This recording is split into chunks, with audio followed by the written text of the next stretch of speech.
वैसे जो महिला सशक्तिकरण मतलब महिलाओं को सशक्त बनाना, मजबूत बनाना, उसके लिए जो है महिला सशक्तिकरण के अंतर्गत कुछ अभियान चलाए गए, ठीक है, और अभी भी जारी हैं, जो कि आपके यूपी पुलिस या अन्य सभी वनडे एग्जाम की दृष्टि से बड़े महत्वपूर्ण है। तो आज जो है बच्चों अपने 2 नंबर हम बिल्कुल पक्के करने वाले हैं।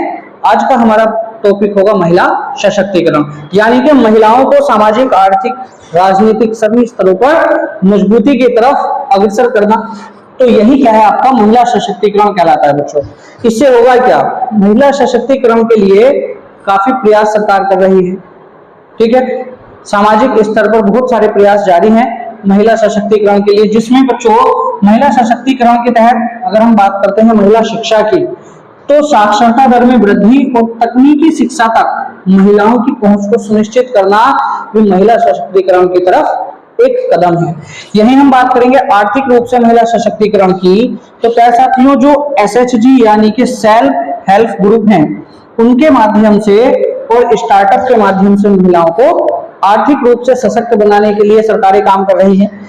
विधिक स्तर पर, विधिक यानी कि हम कानूनी तौर पर बात करें तो प्यारे साथियों, अपने अधिकारों के प्रति जागरूकता और न्याय प्रणाली तक आसान पहुंच के लिए महिला सशक्तिकरण कार्य कर रहा है। इसके बाद प्यारे साथियों हम बात करेंगे संविधान क्या कर रहा है, संविधान में क्या चीजें बताई गई हैं महिलाओं को सशक्त करने के लिए, महिला सशक्तिकरण के लिए हमारे संविधान के अंदर क्या प्रावधान है। इसकी अगर हम बात करते हैं तो सबसे पहले हम पढ़ते हैं आर्टिकल 14, विधि के समक्ष समता, यानी कि प्रत्येक व्यक्ति जो है विधि अर्थात कानून के समक्ष समान है। तो ये जो समान अधिकार दिए गए हैं, इसमें महिलाओं को भी समानता दी गई है। महिलाओं के लिए भी आर्टिकल 14 सशक्तिकरण की तरफ काम करता है। आर्टिकल 15 के थर्ड की अगर हम बात करेंगे, आर्टिकल 15 धर्म, नस्ल, जाति आदि के आधार पर भेदभाव का निषेध। इसी के अंतर्गत अगर हम बात करते हैं आर्टिकल 15 के थर्ड की प्यारे साथियों, तो राज्य को महिलाओं के लिए विशेष प्रावधान बनाने की शक्ति हमारा संविधान प्रदान कर रहा है। आर्टिकल 16 की बात करेंगे तो लोक नियोजन के विषय में, यानी कि सरकारी नौकरी के क्षेत्र में महिलाओं को बराबर की समानता प्रदान की गई है संविधान के द्वारा। आर्टिकल 39 के डी की बात करते हैं प्यारे साथियों, तो समान कार्य के लिए समान वेतन की व्यवस्था भी आपका संविधान करता है, यानी कि कोई एक काम पर महिला और पुरुष दोनों को लगाया गया है, काम जो है वो समान है, सेम है बिल्कुल, तो उसमें जो है बच्चों दोनों को ही, चाहे महिला हो चाहे पुरुष, दोनों को वेतन जो होगा वो समान रूप से मिलेगा। यहाँ महिला के साथ कोई भी भेदभाव नहीं किया जाएगा किसी प्रकार का कोई भी हवाला देके, ठीक है। इसके बाद बात करेंगे आर्टिकल 42 की, तो मातृत्व राहत, मैटरनिटी रिलीफ का भी प्रावधान प्यारे साथियों कहाँ किया गया है, संविधान के आर्टिकल 42 के, ये जो है आपके नीति निर्देशक तत्व के अंतर्गत आता है। इसके बाद 73वें संविधान संशोधन प्यारे साथियों, ये जो है आपका पंचायतों से संबंधित है। 73वां संविधान संशोधन कब आया था, सभी प्यारे बच्चे कमेंट बॉक्स में इसका आंसर जरूर दें। तो पंचायतों में 33% आरक्षण महिलाओं को दिया गया है प्यारे साथियों, पंचायतों में 33% आरक्षण दिया गया है 75वें संविधान संशोधन के द्वारा। पंचायत राज व्यवस्था जब सम्मिलित की गई संविधान में, ठीक है प्यारे साथियों, तो महिलाओं को भी आरक्षण दिया गया 73वें संविधान संशोधन के द्वारा। इसके बाद उत्तर प्रदेश सरकार की प्रमुख योजनाएं जो है, तो इसमें सबसे पहले नाम आता है आपका मुख्यमंत्री कन्या सुमंगला योजना का। बेटियों को जन्म से स्नातक तक पढ़ाने के लिए प्यारे साथियों इसमें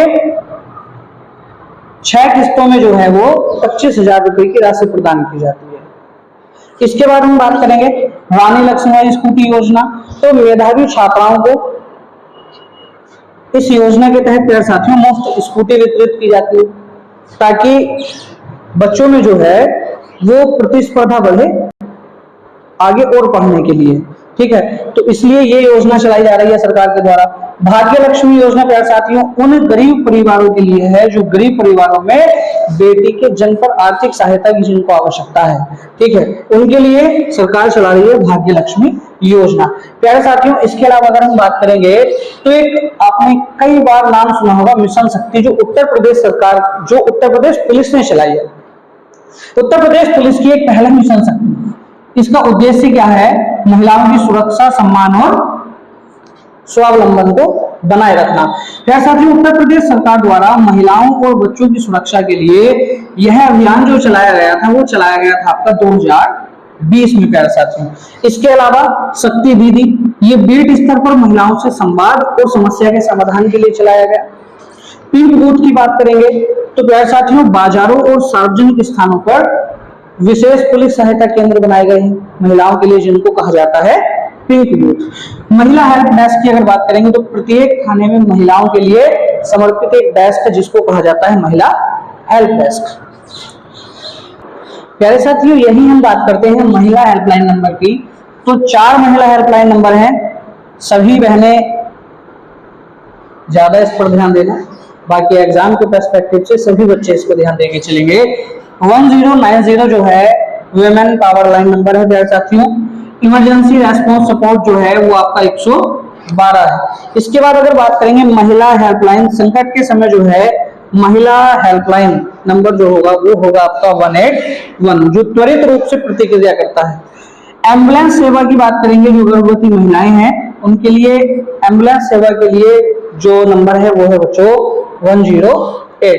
तो ये 4 महिला हेल्पलाइन नंबर हैं।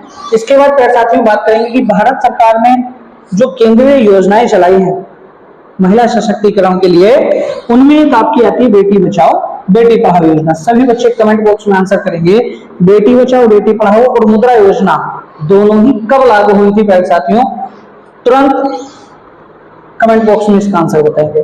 तो बेटी बचाओ बेटी पढ़ाओ की बात करेंगे प्यारे साथियों, तो लिंगानुपात में सुधार और बालिका शिक्षा के लिए प्यारे बच्चों ये चलाई गई थी बेटी बचाओ बेटी पढ़ाओ योजना। इसके बाद बात करेंगे मुद्रा योजना की। तो मुद्रा योजना की बात करते हैं प्यारे साथियों, तो महिला उद्यमियों को 10 लाख रुपए तक का लोन दिया जा रहा है मुद्रा योजना के अंतर्गत। तो ये दोनों योजनाएं जो है महिला सशक्तिकरण की तरफ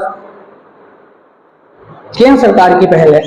उत्तर प्रदेश में अपराध निस्तारण की बात करेंगे, महिलाओं के प्रति हो रहे अपराधों की अगर बात करेंगे तो यूपी में जो है महिलाओं से संबंधित केस का 98.8% केसों का निस्तारण कर दिया जाता है प्यारे साथियों।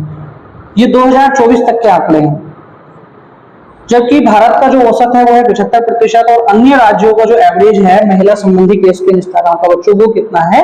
65%। इसके बाद साथियों हम बात करते हैं रोजगार के क्षेत्र में, स्वरोजगार के क्षेत्र में महिलाओं की भागीदारी दिन प्रतिदिन बढ़ती जा रही है। बात करेंगे 2017 की, तो 2017 में स्वरोजगार में भारत में महिलाओं की जो भागीदारी थी प्यारे बच्चों वो थी 51.9%, लेकिन 2024 के आंकड़ों के अनुसार 67.4% महिलाएं जो हैं वो स्वरोजगार की तरफ काम कर रही है। इसके बाद प्यारे साथियों बात करेंगे कि प्रमुख चुनौतियां क्या है महिलाओं के समक्ष, या कौन सी कानूनी धाराएं जो है उनको कानूनी संरक्षण दे रही है महिलाओं को। तो प्यारे साथियों सबसे पहले हम बात करेंगे दहेज निषेध से संबंधित, यौन उत्पीड़न से संबंधित, घरेलू हिंसा से संबंधित। तो यौन उत्पीड़न से संबंधित जो धारा है महिला सुरक्षा के लिए वो है बच्चों बीएनएस की धारा 74। ठीक है, एक नया कानून जो है वो लागू हुआ था जो बीएनएस के माध्यम से चलता है। पहले जो धाराएं चलती थी वो आईपीसी और सीआरपीसी थी, अब जो है बीएनएस को इसमें ऐड कर दिया गया है। तो बीएनएस की धारा 74 ये बच्चों कब कार्य करती है? जब स्त्री की लज्जा भंग करने के आशय से उस पर हमला किया गया हो। तो ऐसे में जो है प्यारे साथियों यौन उत्पीड़न का केस बनता है जिसमें बीएनएस की धारा 74 के तहत महिला को संरक्षण दिया गया है। घरेलू हिंसा की बात करेंगे तो घरेलू हिंसा अधिनियम 2005 महिलाओं की सुरक्षा करता है और ये जो है घर के भीतर होने वाली हिंसा से सुरक्षा होती है बच्चों।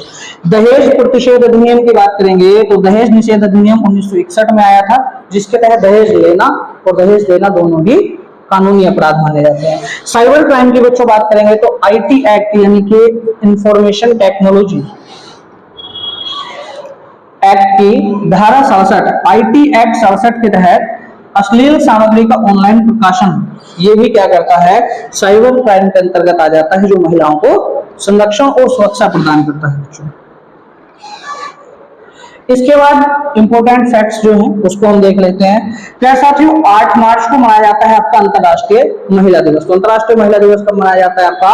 8 मार्च को। यही हम बात करेंगे राष्ट्रीय महिला दिवस की। पहले बच्चों बहुत इंपॉर्टेंट क्वेश्चन है, तुरंत छाप लीजिएगा इसको। राष्ट्रीय महिला दिवस कब मनाया जाता है? सरोजनी नायडू जी के जन्म दिवस के उपलक्ष्य में मनाया जाता है आपका 13 फरवरी को बच्चों। यही बात करेंगे पहली महिला मुख्यमंत्री जो थी यूपी की वो कौन थी बच्चों? सुचेता कृपलानी। पहली महिला राज्यपाल यूपी की, तो ये थी आपकी सरोजिनी नायडू। महिलाओं के लिए लैंगिक समानता के जिक्र किया गया है प्यारे बच्चों, वो एसडीजी के 18 लक्ष्य हैं, उनमें से 5वें लक्ष्य में जो है लैंगिक समानता हेतु वैश्विक लक्ष्य रखा गया है। तो ये कब तक का लक्ष्य रखा गया है? 2030 तक का प्यारे साथियों। तो प्यारे साथियों, आज का जो हमारा टॉपिक था महिला सशक्तिकरण, यूपी पुलिस एग्जाम की दृष्टि से बहुत इंपोर्टेंट था। सभी प्यारे बच्चे डेली शाम 6 बजे क्लास को जरूर अटेम्प्ट करें। ये जो है हमारा प्रतिदिन चलने वाला एक प्रोग्राम है।